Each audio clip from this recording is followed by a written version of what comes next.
for the Facebookers. I'm going to make sure everything is well for the Facebookers. Okay. I want to see if the feed is working, and I believe that it finally is. So, Marcus Garvey is born August the 17th of 1887. He can be considered the seal or the last of the great 19th century revolutionary Pan-African nationalists. He did not invent revolutionary Pan-African nationalism. Marcus Garvey reinvented revolutionary Pan-African nationalism. The founding fathers of this ideology of mine, the founding fathers of this ideology of ours includes Bishop Henry McNeill Turner, who died today, 102 years ago. He died May 9th, 1915. Marcus Garvey shows up in America March 23rd of 1916. There's the Reverend Henry Highland Garnett. Okay, there is Martin Delany, who is the originator of the Africa for the Africans slogan. There is Edward Wilmot Blyden. There is Alexander Crummell, who spent 20 years of his life, okay, fighting for African empowerment and independence in Liberia, and a whole host of others. There is John Brown Russwurm, also from Jamaica. John Brown Russwurm, also from Jamaica, who has never been given the credit that he deserves as the first significant revolutionary Pan-African nationalist. He's the first black man to get a college degree in America. He's the first black man to publish a newspaper. That's right, Freedom's Journal. Y'all remember that? Freedom's Journal was published by John Brown Russwurm, but when we go to Jamaica, we don't see any tribute. I've never seen, many times I've been to Jamaica, I've never seen any tribute to Jamaican John Brown Russwurm. So something needs to be done about that. In fact, I'm going to be working on an upcoming book, a magnum opus on revolutionary Pan-African nationalism that's going to go all the way from John Brown Russwurm all the way down to Dr. John Henry Clark. I said we're going to go from John Brown Russwurm all the way down to John Henry Clark. Okay, now first of all, when we talk about Garvey and Garveyism, we're talking about the highest stage of revolutionary Pan-African nationalism. When we talk about Garvey and Garveyism, we are talking about the highest stage of revolutionary Pan-African nationalism. So Marcus Garvey travels throughout the Caribbean. He goes to Costa Rica. He goes to Port Limon, Boca del Rio. He goes all through the Caribbean, through Jamaica. And everywhere he went, he found African people being oppressed. Everywhere Marcus Garvey went, the Honorable Marcus Mosiah Garvey, wherever he went, he found black people being exploited, used, and abused. Garvey said, I looked around and I said, where's the black man's king? Where's his queen? Where's his kingdom? Where's his army? Where is his men of big affairs? And he said, because I could not find them, I would help to make them. Because I could not find them, I would help to make them. He goes to England, to London, okay? He works with Deuce Muhammad Ali for a time on the African Times and Orient Review, okay? Deuce Muhammad Ali, okay, who was of Islamic leanings, who was not a revolutionary Pan-African nationalist, but he employed Marcus Garvey. He was one of the writers in Deuce Muhammad Ali's paper. But I do want to clarify, because everyone wants to claim Garvey as a descendant of their movements. Deuce Muhammad Ali is not responsible for teaching Marcus Garvey nationalism. Marcus Garvey was a member of the National Club in Jamaica going back to 1909. Marcus Garvey was a member of the National Club in Jamaica going back to 1909, where he worked with Sandy Cox of the Jamaican National Club. Okay, he also worked with one of the greatest Jamaican Pan-Africanists of all time, a brother by the name of Dr. Robert Love. Dr. Robert Love, who had relationships with many of the founding fathers of revolutionary Pan-African nationalism. So I want to make sure we clear. Marcus Garvey was already writing for the Our Own newspaper in Jamaica. He was already a part of the National Club in Jamaica. Before he ever left Jamaica, Marcus Garvey was already a nationalist. Marcus Garvey was already firmly rooted in revolutionary Pan-African nationalism. And that's not to take nothing away from Deuce Muhammad Ali. I believe there may have been some bi-directional influence. I have tremendous respect for Deuce Muhammad Ali, tremendous respect for Noble Drew Ali, who was an associate of the Honorable Marcus Mosiah Garvey. They agreed to disagree, but they remained with a cordial relationship towards one another. And that's an example that we all can take from the most honorable Marcus Mosiah Garvey, the most honorable Marcus Mosiah Garvey in Prophet Noble Drew Ali. The fact that they disagreed, they could still be friends, they could still be associates. Okay? In fact, there's a very famous picture of Noble Drew Ali sitting in Marcus Garvey's escort car during one of the international conventions of the African peoples of the world held in Madison Square Garden. Okay? Because that's where we get this. That's where the red, black, and green comes from. That's where the red, black, and green comes from. That's where the red, black, and green flag is the flag of the Honorable Marcus Mosiah Garvey. And I would argue that it is the red, black, and green flag's continued preeminence amongst African people globally, which it is the Honorable Marcus Mosiah Garvey's flag, the red, black, and green, which is still so preeminent amongst African people today that I would argue clearly shows the Garvey influence in all of black nationalism, in Pan-African nationalism throughout the world. There's only one flag that black people flock to. There's only one flag that black people flock to. We don't flop to that flag. We don't flop to that flag. We don't flop to their flag. We don't flock to that flag. We flock to this. The red, the black, and the green. This is the only flag that we flock to. And why did Garvey create the red, black, and green flag? Why did the Honorable Marcus Mosiah Garvey give us the red, black, and green flag? And when I speak of Garvey, respectfully, I'm also speaking of the 15 million revolutionary Pan-African nationalists who were members of the Garvey movement. So when I say Garvey, he didn't do it by himself. None of us does it alone. I have the National Independent Black Parent Association. I don't do it alone. I got 25 brothers and sisters representing 25 different chapters who are helping me do that. So when I say Garvey, I'm speaking of Garvey and all of those who worked with Garvey. But the reason, Mr. Garvey, the reason the Honorable Marcus Garvey gave us this flag is because at the time, at the beginning of the 20th century, you got to understand Garvey's setting. You got to look at, we're talking 50 years out of slavery. 50 years out of slavery is when the Garvey movement hits us.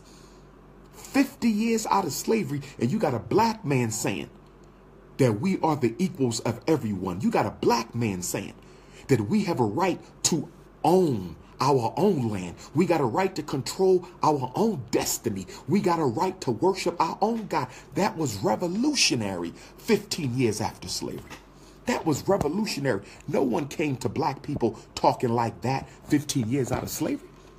Nobody came to black people talking like that, but Garvey did. So you got to understand the time that Garvey came. The time that Garvey came is critical to understanding Garvey. Frederick Douglass just died in 1895. Frederick Douglass just died in 1895. Okay?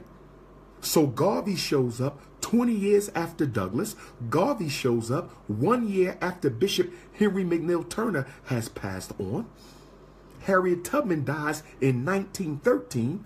Garvey starts the UNIA in Jamaica in 1914. So Garvey is the first, if you look at it, he is the first next generation leader. He's born in the 19th century, and he's the seal of the great 19th century Pan-African nationalists. But he is the first significant leader coming from that period, closing out the 19th century, coming into the 20th century.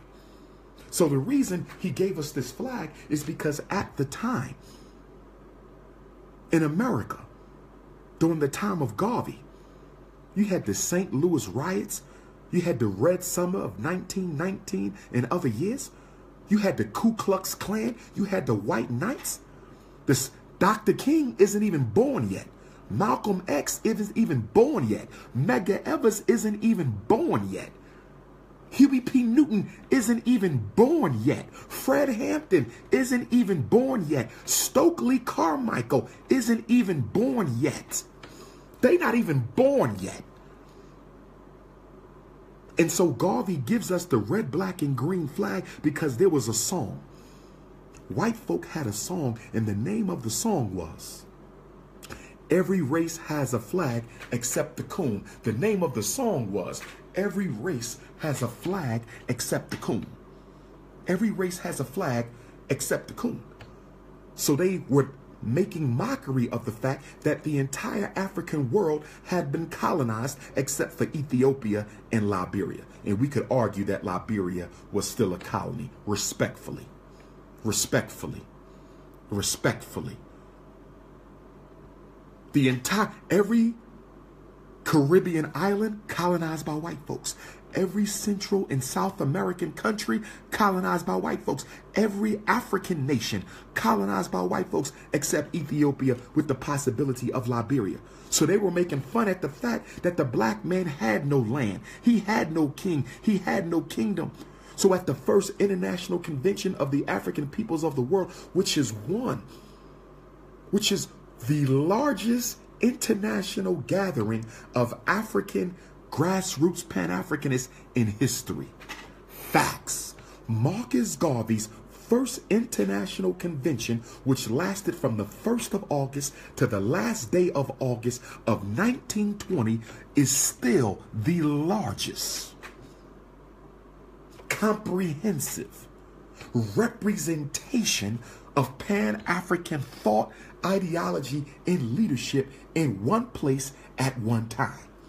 Now, we're going to back up because we skipped over some things, but when you deal with the convention, which was held in Madison Square Garden, the Garvey Convention was held in Madison Square Garden, New York City. Now, there's been 2 Madison Square Gardens in New York City since. There's been 2 or 3 Madison Square Gardens in New York City since the days of Marcus Garvey. But at that time, it was unheard of. At that time, it was unheard of for a black man to organize an international convention and to have his call received and heeded from African people all across the world, representing every land where African people lived. Remind again, brothers, you're talking about the 1920s. There is no King, there is no Malcolm, there is no Huey. This is the 1920s. And so could you imagine how dangerous it was back then? Could you imagine how dangerous it must have been in 1920? Because there was no airplane. There was no airplane. There was no airplane. Could you imagine how dangerous it was to be coming from a colonized Nigeria, sneaking out of Nigeria in the middle of the night, getting on a ship, floating on that ship for more than 30 days to come to New York City to participate in Marcus Garvey's convention, coming from Ghana, colonized by the British, coming from Senegal, colonized by the French, coming from the Congo, colonized by the Belgians, sneaking into New York City to meet with Marcus Garvey, risking your life. They were risking their life to come to the first international convention of the African people of the world. Could you imagine how dangerous it was? Many of them had to come secretly. Many of them had to conceal their identity. But could you imagine how important Garvey must have been? Can you imagine how important Garvey must have been to the international African family for them to risk death, for them to risk death coming to New York, taking their last pennies, sneaking in from Australia, sneaking in from Cuba, sneaking in from Jamaica, sneaking in from Nigeria and Ghana, from all across the world, sneaking in with their pennies to come and meet with Mosiah. See, when you deal with this Garveyism, you dealing with something you don't know about. And that's not taking nothing away from those who came after Garvey, who borrowed from Garvey, who studied Garvey. But what Garvey did was never done before. The only leader who never took a penny from another race. Garvey is the only leader of a mass movement to never take a penny from another race. He took no money from Arabs. He took no money from East Indians. He took no money from Europeans. Garvey. So let's go back. Garvey comes back to Jamaica after visiting his sister in England. He's on the ship. And while Garvey is on the ship, he reads Booker T. Washington's Up From Slavery. Marcus Mosiah Garvey reads Booker T. Washington's Up From Slavery. And while reading Booker T. Washington's Up From Slavery, he gets so inspired by Booker T. He gets so inspired by Booker T that he says, I need to start a racial organization. He said it was Booker T. Washington's Up From Slavery that motivated him to start the Universal Negro Improvement Association and African Communities League. The Universal Negro Improvement Association and African Communities League. Now let me deal with that for a minute. Let me deal with the term Negro, because a lot of anti-Garvey detractors, even though their organizations were started by former Garveyites, a lot of anti-Garvey detractors want to argue that Garvey called black people Negroes. First of all, and you wouldn't know this because you don't understand the science of Garvey or the history of Garvey, you need to know that Garvey did not want to use the word Negro. Marcus Garvey did not want to use the word Negro. Marcus Garvey wanted to use the word African. Marcus Mosiah Garvey wanted to use the word African. But at that time, Africans in the Western Hemisphere did not identify as being African. They did not want to identify as being African. And so collectively, because the Garvey movement was a democracy, not a dictatorship. The Garvey movement was a democracy, not a dictatorship. The Garvey movement was a democracy, not a dictatorship. And so collectively, the UNIA decided that we're going to say Negro because that's the word that all African people identified with at the time. It was a pseudoscientific word. It is a pseudoscientific word that had been cast upon us that we identified with. We are not Negroes. We are an African people. But had Garvey not used the word Negro, blacks in America, it would have went right over their head. Garvey's movement would have went right over their head because we didn't identify as African. So they said we got to meet them where they are and take them to where they need to be. We have to meet them where they are and take them to where they need to be. It's no different today. It's no different today. Most of us identify as black.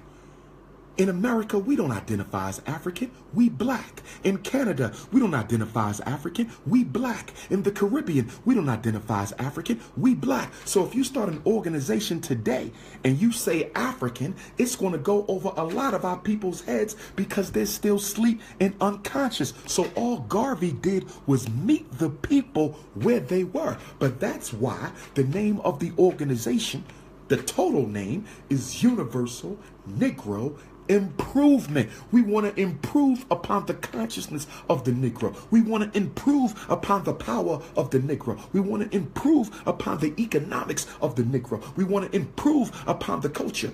Universal Negro Improvement Association, and that's not the whole word, the whole title, and African African Communities League. Facts.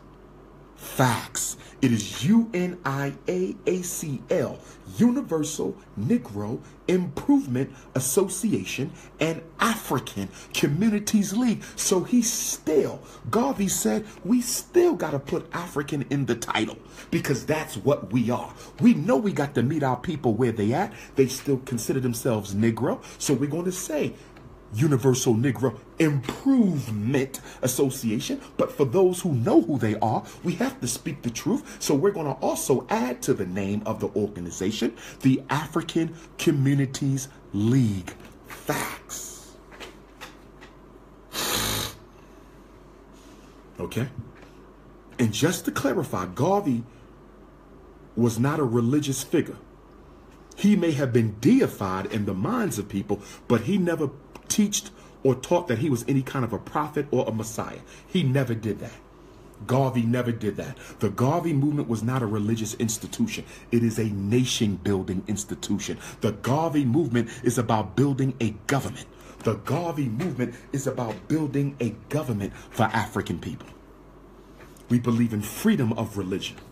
Freedom of religion. As revolutionary Pan-African nationalists, we believe in freedom of religion. And yes, we are African. The word African is an indigenous African word, Afrikan. It comes from AFRIKA, which means birth of man. The name Africa does not come from Leo Africanos. It don't come from no British. It don't come from no Spanish. It don't come from no Germans. The word Africa has two meanings. The first, it is a derivative of Afrika, which means birth of man. Afrika is one of the indigenous names of the continent from which our ancestors sprang. Afrika. And you can get this science from Dr. Ivan van Sertima. You can get this science from Dr. Yusuf bin Yakinen. You can get this science from Dr. John Henry Clark. You can get this science from John G. Jackson. You can get this science. Afrika, birth of man. And the second meaning is Africa, coming from the Kemetic phonology, Afrika, Ra-ka. Ra is God, Ka is soul, Ra is God, Ka is soul, Ra is God, Ka is soul. So when you say Afrika, when you say I am an African, you are saying that I come from God's spirit. Facts. Get that anti-African bullshit out my face. Get that anti-African bullshit out my face. You don't want to be black? Good. It's a privilege to belong to this race. It's a privilege to belong to this government. It's a privilege to belong to this empire. All you Negroes running around talking about you ain't black and you ain't from Africa, running away from yourself.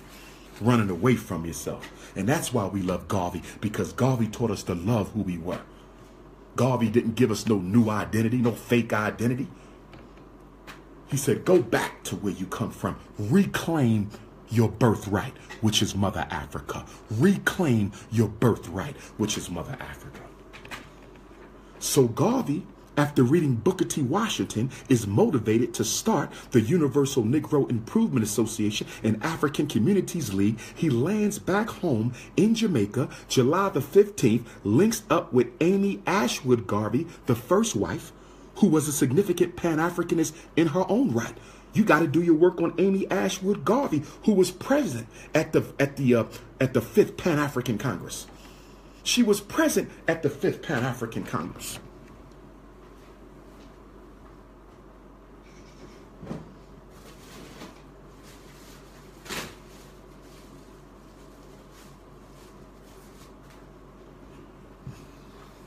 She was present at the 5th Pan-African Congress.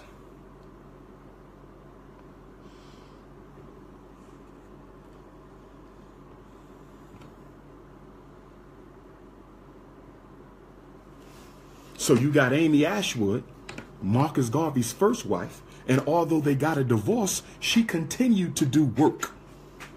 Books have been written on Amy Ashwood Garvey, one of the queen mothers of revolutionary Pan-African nationalism. So they get together and Amy Ashwood was a powerful orator in her own right. They launched the UNIA a couple days later, but Garvey ran into opposition.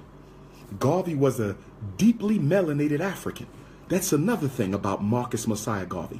Marcus Garvey was not only the leader of the largest black organization of all time, Marcus Garvey was one of the darkest. He was the darkest major leader that you had in the 20th century. No, Marcus Garvey could not pass the brown paper bag test. Marcus Garvey was a dark, richly melanated African. And you don't get another major, deeply, richly melanated African until the late, great Dr. Khalid Abdul Muhammad. I said the late, great Dr. Khalid Abdul Muhammad. The late, great Dr. Khalid Abdul Muhammad. And guess what? Marcus Garvey, the Honorable Marcus Mosiah Garvey, and Dr. Khalid Abdul Muhammad, and we do want to put it in context because Dr. Khalid was working to be the next Garvey, but he was nowhere near Garvey. No other leader came nowhere near Garvey out of respect, okay? No leader, nobody ever did what Garvey did. Garvey was an international African leader. He's the only leader we had who was simultaneously leader of African people wherever they lived at. No other leader can claim that. Garvey was the leader in South Africa. He was the leader in Nigeria. He was the leader in Cuba. He was the leader in Brazil. He was the leader in New York. He was the only international African leader. Okay? But Dr. Khalid was on his way. And the irony of Dr. Khalid and the Honorable Marcus Garvey being the only two richly melanated major leaders, the only two richly melanated major leaders of the 20th century, they both died at the age of 53. Facts. The Honorable Marcus Mosiah Garvey and Dr. Khalid Abdul Muhammad. The Honorable Marcus Mosiah Garvey and Dr. Khalid Abdul Muhammad, our only two richly melanated, unapologetically African leaders, both died, or should I say were murdered. Both were murdered at the age of 53. Garvey died at the age of 53. Dr. Khalid Abdul Muhammad died at the age of 53. Okay? Okay? I'm talking about political leaders. I'm not talking about religious leaders. Okay? So, Garvey tries to organize in Jamaica, but he's not successful. Garvey's not successful because in the Caribbean, our slave master had so divided us against each other and put us in a hierarchy based on color.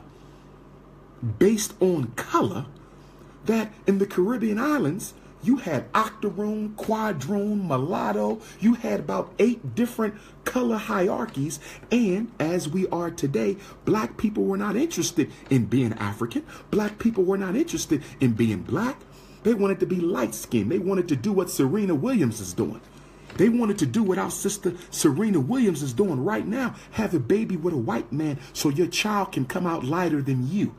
Killing the African DNA through miscegenation. They didn't want to be part of no Garvey movement.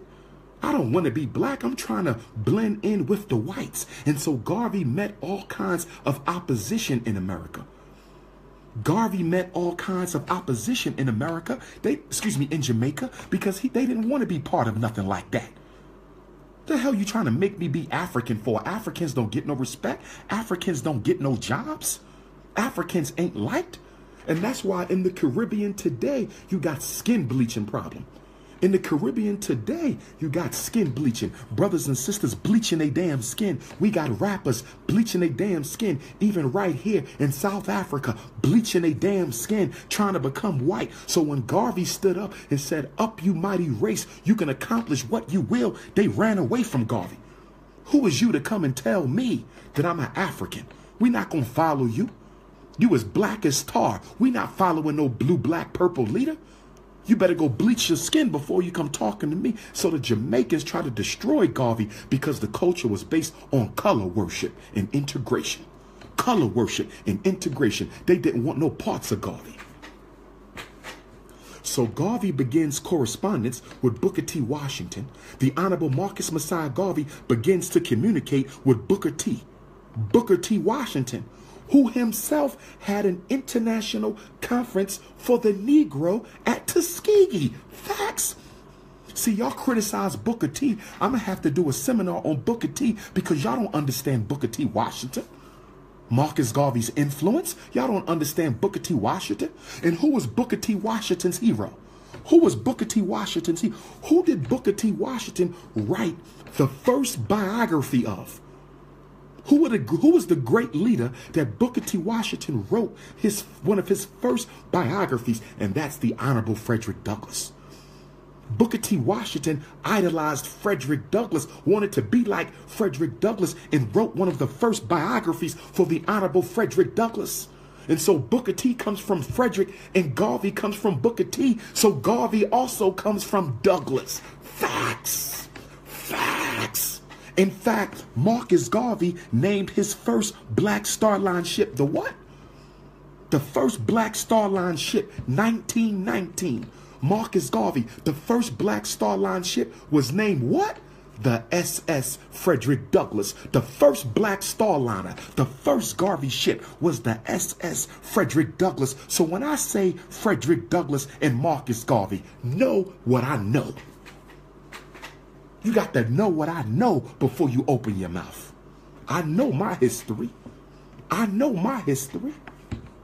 FDMG, the first Black Star Liner, was the SS Frederick Douglass, purchased for $165,000.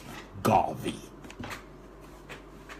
So Garvey writes to Booker T, and he tells Booker T that I want to open up a Tuskegee Institute in Jamaica. Booker T. Washington writes Marcus Garvey back and said, I will do whatever I can to help you build. Booker T. Washington tells Marcus Garvey, I will do whatever I can to help you build. So Garvey says, I'm coming to America to meet with Booker T so he can help me build the Booker T. See, that's why I got to open FDMG, because Garvey wanted to open that up. Douglass tried to open that up. I got to open it up. I got to open it up. So Garvey finally comes to America. He lands March 23rd, 1916, only to find out that Booker T. Washington has died. Garvey shows up only to find out that Booker T. Washington has died. So he meets with Booker T. Washington's second in command, R.R. Moulton, the vice president at Tuskegee Institute in Normal School. R.R. Moulton. R.R. Moulton. Okay? And what did we find out later about R.R. Moulton? We found out later that R.R. Moulton was an undercover agent for the United States Army, brothers and sisters. Booker T. Washington's vice president at Tuskegee Institute, R.R. Moulton, was an undercover United States Army agent who was sent to Tuskegee Institute to infiltrate and spy on Booker T. Now, if Booker T. Washington was a sellout, if Booker T. Washington was the sellout that y'all claim he was, why did the United States Army send an Army agent into Tuskegee, R.R. Moulton, to spy on Booker T? Because Booker T was financing African liberation. Booker T was financing Black Wall Streets. Booker T with the National Negro Business League. Booker T with the International Convention of the Negro. And on top of that, see, we going in tonight. Ain't no hotepping over here. This is notorious RBG, King Kong consciousness. You know how I ride. You know how I ride. You want the belt, you got to take it. You can't hate it away. If you want the title, you got to take it. You cannot hate it away. And see, when I study Garvey, and I'm nowhere near the level of a Garvey, brothers and sisters. I'm nowhere near the level of a Garvey. But when I look at what Mosiah had to go through, I see it on a smaller scale with my own struggles. Marcus Garvey's Black Star Line, that's the equivalent of Prince of Pan-Africanism's FDMG. Just like they tried to destroy Garvey's Black Star, you're trying to destroy the FDMG, but you can't. You can't. Because the foundation that I have laid, the ideological foundation of King Kong consciousness, will survive long after I'm gone. I done already woke up millions. Japan, you will see me on the 20th. Tokyo, Japan. The Africans, the reason I'm going to China, because you Negroes don't understand that this is a universal movement. That's why Garvey said Universal Negro Improvement Association. I'm going to Asia because there's Africans in Asia. There's the indigenous Africans who came from Africa and built civilizations in Asia, who created the ninja, created the samurai, created the Asian martial arts. We got Africans from America, United States military, who are stationed in Tokyo. They need to feel that energy. They need me to come and raise their spirit. They surrounded by Asians